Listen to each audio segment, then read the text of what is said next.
문재인 대통령이 최근 국회 파행 상황을 강력하게 비판했습니다. 국회 선진화를 위한 법이 오히려 후진적인 발목 잡기 정치에 악용되고 있다며 우려의 뜻을 나타낸 건데요. 네, 청와대 연결해서 자세한 내용 알아보겠습니다. 이재동 기자.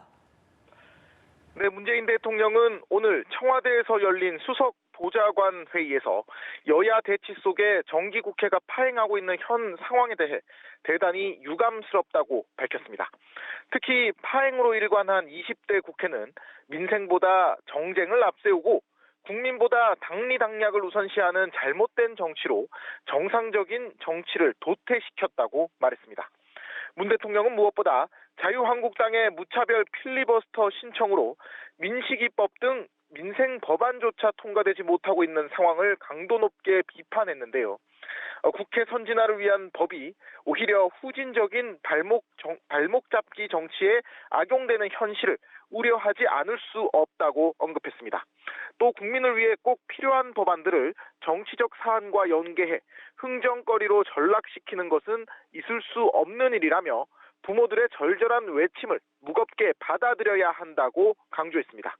문 대통령은 오늘은 국회 예산안 처리 법정 기한이지만 이번에도 기한을 넘기게 됐다며 경기 회복의 속도를 높이기 위해서라도 신속한 예산안 처리에 힘을 모아주시길 바란다고 당부했습니다. 네, 이재동 기자, 김기현 전 울산시장에 대한 하명 수사 의혹이 최근 불거졌는데 여기에 대해서도 청와대에 적극적인 해명이 나왔다면서요? 네, 그렇습니다. 민정수석실은 법과 원칙에 따라 업무를 수행했을 뿐이고 해당 사건에 전혀 관여한 바가 없다는 것이 바로 청와대의 입장입니다. 고민정 청와대 대변인은 오늘 브리핑을 열고 백원우 전 민정비서관 산하 2명의 특감 반원이 직제상 없는 일을 했다든지 혹은 비서관의 별동대였다든지 하는 등의 보도는 사실이 아니라고 말했습니다.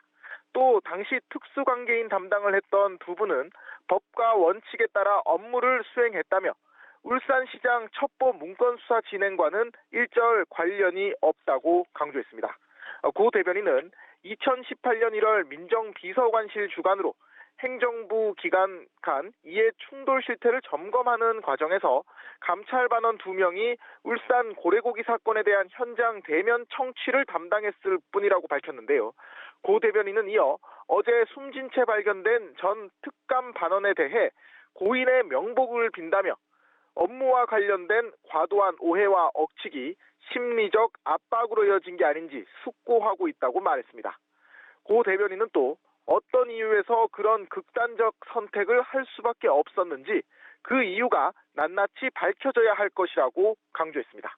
지금까지 청와대에서 전해드렸습니다.